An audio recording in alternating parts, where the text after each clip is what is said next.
Hey everyone, welcome back to Dark Case Diaries. If you enjoy mystery and thrilling stories, don't forget to like and subscribe. Let's begin today's story. The rain had been falling over Port Lawrence, Washington, since dawn, thin, icy needles that blurred the coastline and turned the whole harbor into a sheet of trembling silver. Detective Evan Rourke stood by the pier, watching the ferries rock against the dock. He had been up all night, unable to sleep, unable to shake the feeling that something terrible was about to break loose. He wasn't wrong. Just after 6:12 a.m., dispatch had received a cryptic 911 call. No voice, just the sound of waves and a faint clicking noise, like a metal chain tapping wood.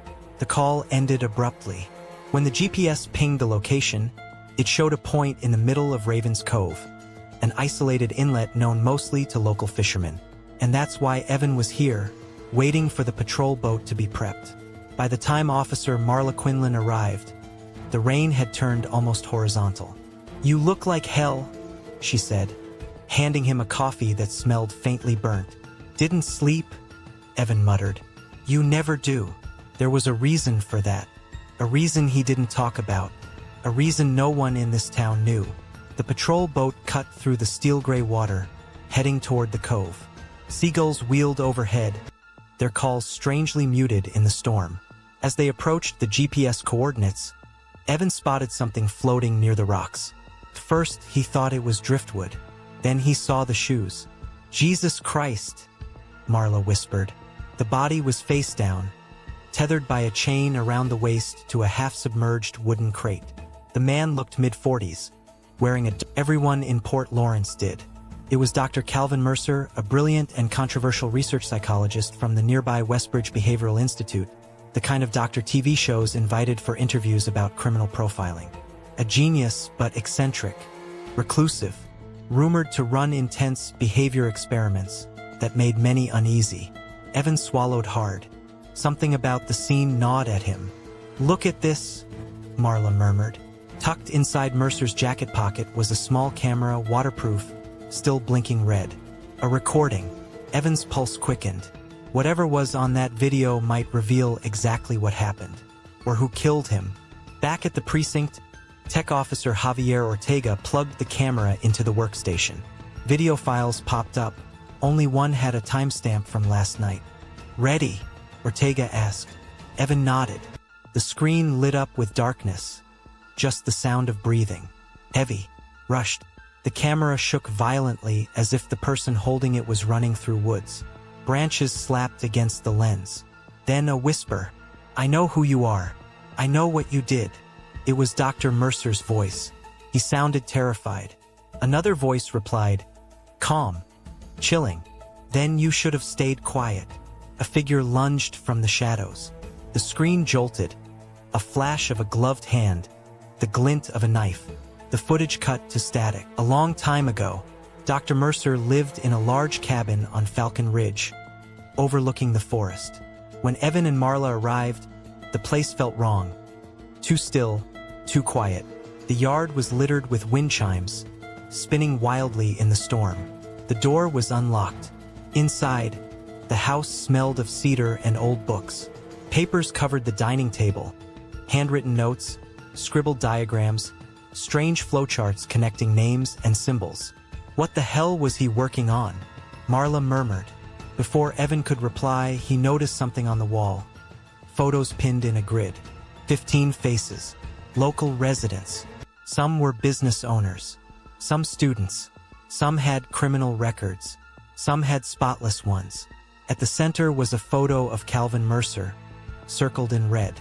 A heading at the top read, "The Convergence Theory." Evan scanned one sheet of paper. Every crime, every lie, every choice, all paths intersect. People hide who they are, but truth leaks. Patterns emerge. Follow the converging lines. Find the one who benefits. An investigative map. Mercer wasn't studying criminals. He was hunting someone. Suddenly Marla called out, "Evan, you need to see this." He followed her to Mercer's office. On the desk sat a sealed envelope addressed in shaky handwriting. The night Evan had responded to a call about a missing 9-year-old girl, Emily Carter. Last seen at a summer camp near Ravenwood Trail. Despite a statewide search, Emily was never found. Her parents moved away. Evan had spiraled into guilt and insomnia for years. And now Mercer, a psychologist he barely knew, was claiming he had uncovered something about that case? "What's on the USB?" Marla asked. Evan's hands trembled as he plugged it into Mercer's laptop. A single folder opened, Operation Lazarus. Inside were audio logs, documents, scans of police reports Evan had never seen. Mercer's voice came through the speakers. Log 1. Subject 0 shows escalation similar to the Ravenwood abductor. Same behavioral markers. Same signature of psychological control. Log 2. He hides behind a mask of normalcy. Lives among them. Smiles. Shakes hands. They have no idea what he is. Log 4. Detective Rourke was set up. Distracted from the real suspect. Someone ensured he failed. Log 7. I found a link between the 2012 case and a current resident of Port Lawrence. I must confront them tonight. Evan paused the recording. Someone from this town was linked to Emily Carter's disappearance. And Mercer confronted them last night. Which means, that's who killed him, Evan said quietly. There was a killer out there. Someone who had fooled them all for years. And now that person knew Mercer had talked. Which meant he had become the next target. Mercer's notes had several names circled. One was Tommy Ricks, a fisherman who lived near Raven's Cove and was among the last people to see Mercer alive. Evan and Marla drove to the docks where Tommy was mending nets. He looked nervous as they approached. "We need to ask you a few things," Evan said. "I already told the other officers. I didn't see nothing." "Try again," Marla said. "You saw Mercer last night." Tommy's hands froze. Evan stepped closer. "You helped recover his body. You said you were out fishing, but your boat wasn't logged leaving the harbor." Tommy swallowed. Hard. "All right, fine. I saw him," Tommy admitted. "He came by around 9, looking scared. Kept saying someone was watching him." "Did he say who?" Evan asked. "And no, just that he needed to get to the cove. Said he had proof. Told me to drop him near the eastern rocks." Evan frowned. "Why the eastern side?" Tommy hesitated. Said the person he was meeting didn't want to be seen. "Who was he meeting?" "I don't know," Tommy said. "He said the person was someone everyone trusted. Someone no one suspected." Evan and Marla exchanged a glance. Someone trusted. Someone invisible. Someone local. That night, Evan returned home exhausted. His apartment overlooked the harbor, a modest place filled with old case files and empty coffee cups.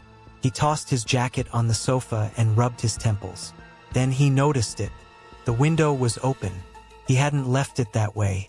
Evan drew his gun immediately. The closet door creaked slightly, as if recently touched. He aimed at it, slowly opened the door. Nothing. But on the floor sat a single item placed deliberately.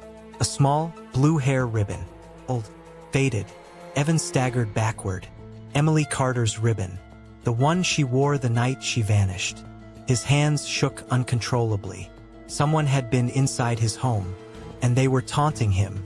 The next name on Mercer's list was Helen Draper, a high school guidance counselor. Mercer's notes said she had access to children and intimate psychological knowledge of vulnerable individuals. She greeted them at her house with a warm smile. "Detectives, come in. I heard about Dr. Mercer. Such a tragedy." Evan studied her carefully. "You worked with him before?" "Occasionally. He volunteered for a few school workshops. Strange man, but brilliant." "Did he seem on edge recently?" Helen hesitated. "Yes, actually. Last week, he asked me about one of my former students, Liam Hutch. He said Liam displayed predatory traits. I disagreed, of course." "Where is Liam now?" Marla asked. "Moved out last year. Joined the military." Mercer's notes had no mention of Liam Hutch, but the way Helen talked seemed too polished, too rehearsed. On their way out, Evan noticed something on a shelf. A framed photo of a summer camp class. Ravenwood Camp. 2012. Helen stood with the children, including Emily Carter. Her hand rested on Emily's shoulder.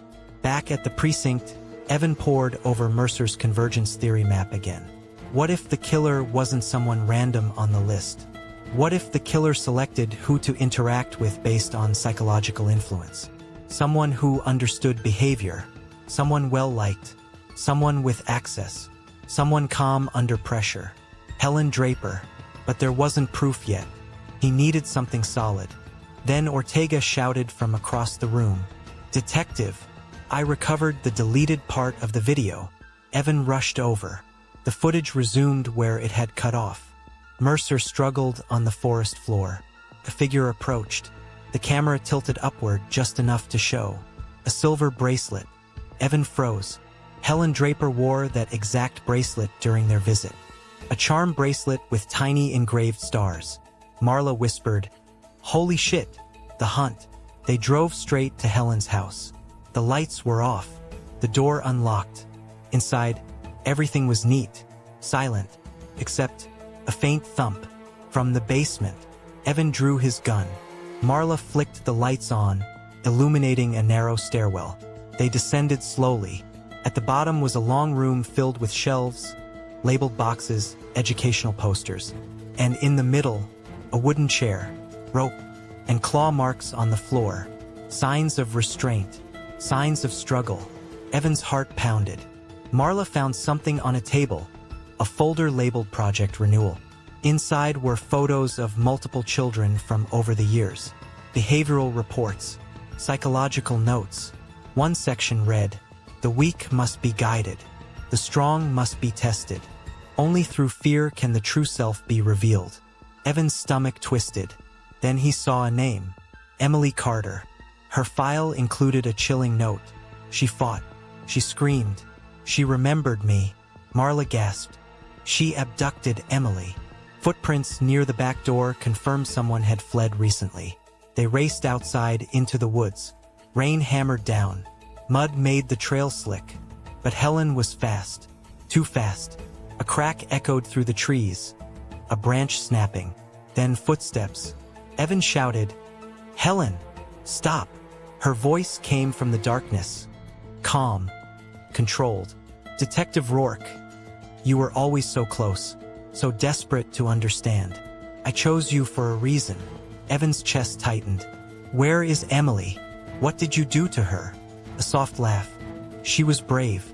Braver than most." Paused. "She lasted 3 days." Evan's vision blurred with rage. He ran toward the sound. A figure darted between trees.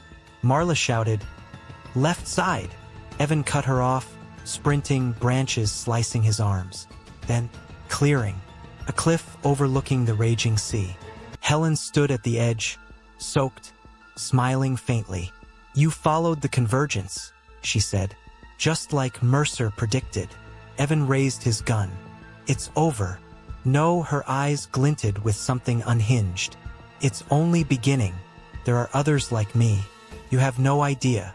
"Drop the weapon," Marla yelled behind him. Helen spread her arms slightly, not surrendering, taunting. "You can't protect them, detective," she said. "You never could." Evan stepped closer. "Don't." Helen took one step back and vanished over the edge. They searched the coastline for hours. No body, just endless waves crashing below. Helen Draper had disappeared. The FBI took over. Files were sealed. Local residents shocked. Schools closed temporarily. But Evan couldn't rest. Mercer was dead. Emily Carter's killer had escaped. And somewhere out there, Helen was watching. Because killers like her didn't simply vanish. They waited. They planned. They returned. 2 days later, Evan found an envelope slipped under his apartment door. No name, no address. Inside was a single note. "Round 2 begins soon." And taped below it, a small silver star charm. From Helen's bracelet. Evan exhaled shakily. This wasn't the end. It was only the beginning.